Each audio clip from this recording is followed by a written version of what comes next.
Hey everybody, it's Mitch, and welcome to my next video. Today, we've got another Dungeons & Dragons 3.5 Prestige class for you.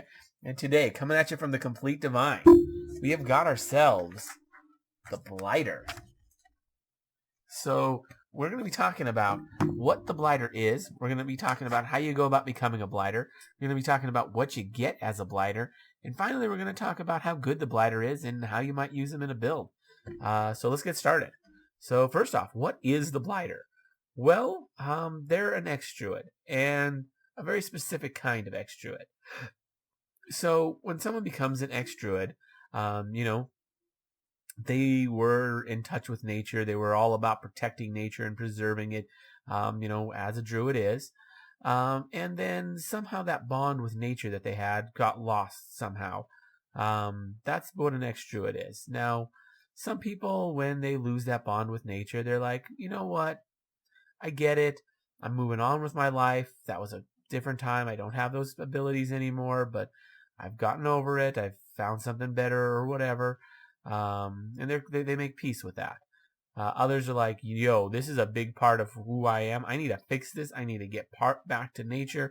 I need to relearn how to do this. I need to reestablish that connection. So they atone and they make up for that. The Blighter takes a little bit of a different option. The Blighters is basically, nature, I don't need you anymore. Get out of here. You know what? You came after me. You took away all this. I'm coming after you. I'm coming at you, nature. You're going down. That's right. I'm taking you down, nature.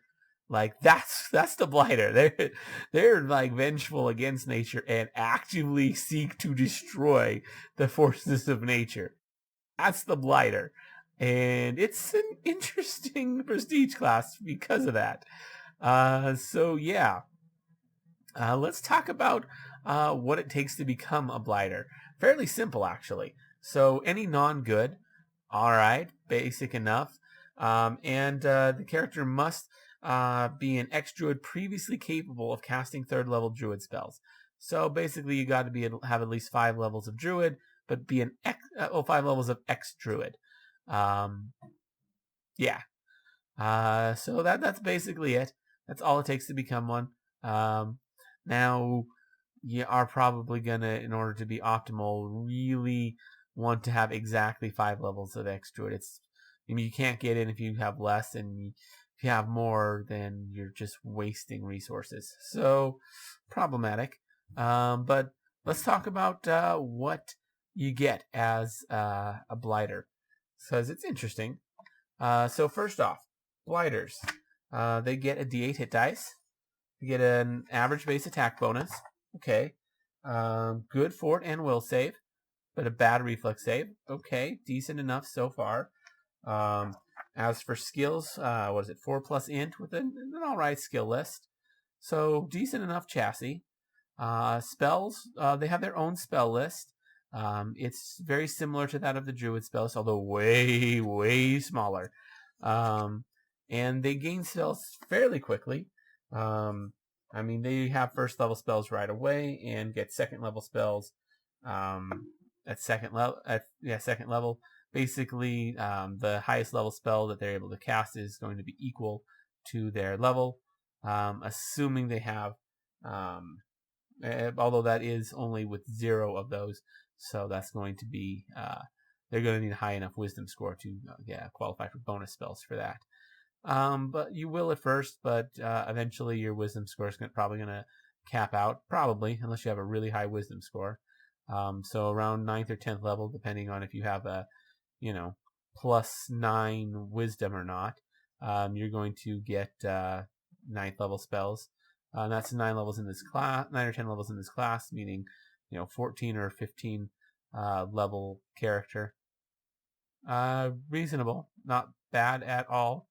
Getting 9th level spells that early is pretty good, in all honesty. Now, the way they gain their spells is weird. So they gain their spells through their class feature, Deforestation. Once a day, they can just kill all non-sentient plants within 20 feet per class level of them. They don't just kill them. They just make it so that they cease functioning life, so they'll still look the same for a little bit. But after a few hours, they'll start to die. Because they just make it so that they stop like photosynthesis and all that fun stuff, which happens when you pick a flower, and when you pick a flower, it still looks alive for a while. So that basically is what happens to the stuff around them. It appears to do nothing immediately, but eventually they start to die, and that is how they regain their spells every day. Yeah, quite an interesting mechanism. It only works to regain their spells if they do it in a place that has a decent amount of vegetation. If there's scarce vegetation in the area, then it just doesn't work. Well, I mean, it'll still kill the scarce vegetation, but they don't regain their spells. At second level, they get Blight Fire. Blight Fire basically is just a spell-like ability or supernatural ability. That's actually kind of nice. So it will go through any spell resistance. So that's kind of good. And it will give you a fireball. Basically, it's a fireball, except it caps out at 5d6. Let's see. This reflex save DC 10 plus the Blighters. Class level plus the Blighters Wisdom modifier. So actually the save is going to be a little higher too, because it effectively counts as a 10th level spell in that regard. So pretty decent save actually, but less damage and no spell resistance. So it's all right, and it's usable at will. So that's pretty cool. The fact that they can just start little mini fireballs. Oh, also it's only 10 feet, and I think it's centered on themselves. So it is what it is, but it's decent. They get sustenance at second level as well, so they no longer need to eat food or water to survive. So that's kind of cool. They get undead wild shape.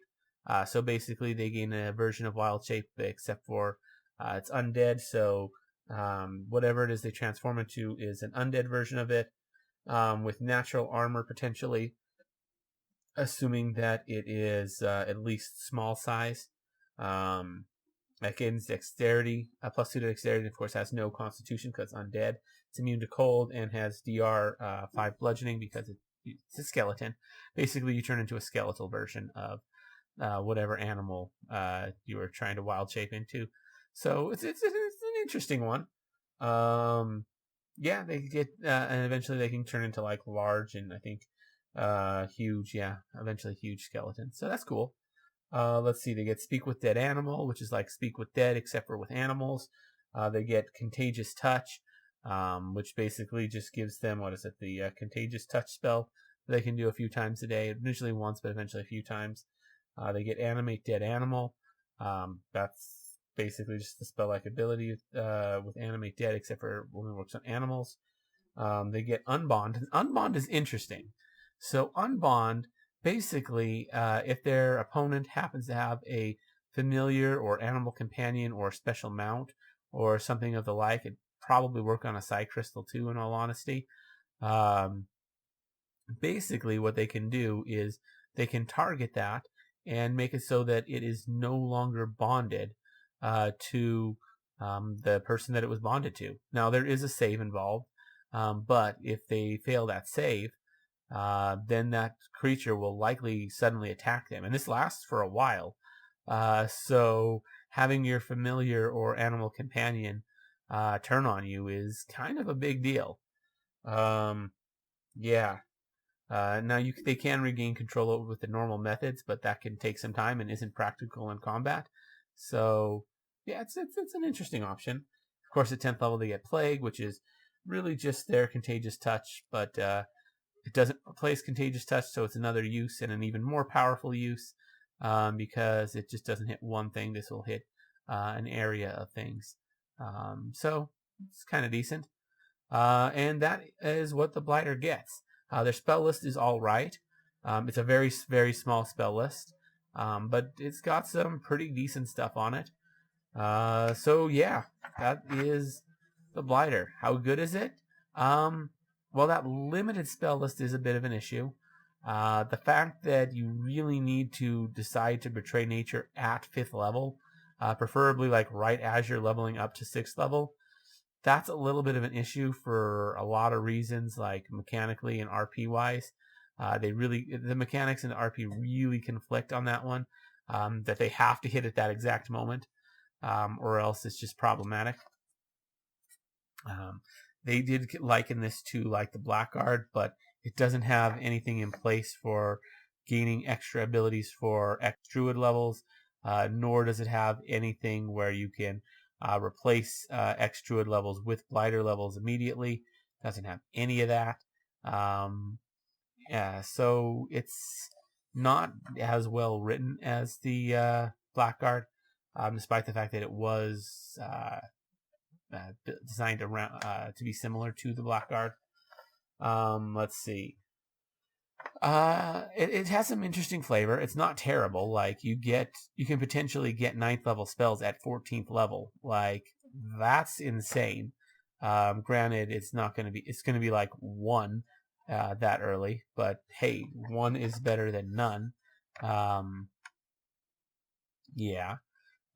So I don't know. It's a pretty interesting one.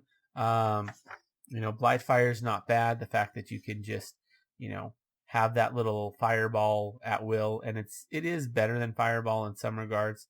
The fact that it has no saving throw, the fact that the saving throw is going to be higher, and that it doesn't offer it doesn't offer spell resistance, is going to help with that a little bit. Although it is going to do less damage, and it is going to be centered around you and with a smaller radius. So those are issues, but it's more likely to hit them if they are in range. So that's something. And it is at will, so there you can use it as much as you want. You can use this literally every turn, and there's nothing that can stop you from that. Yeah, certainly an interesting prestige class. Undead Wild Shape's certainly interesting. You're going to be pretty bad against clerics, but other than that, it's not so bad. It's actually kind of nice. Let's see. Some of the other abilities are kind of cool as well. Unbond is certainly interesting if you ever run into somebody with those, with an animal companion or anything, that you can just make it turn on them. Quite nice. Particularly nice if you manage to pull that off on something like an Arcane Hierophant. If you pull that off on them and turn their familiar companion against them, yeah, that could be quite a big move for you.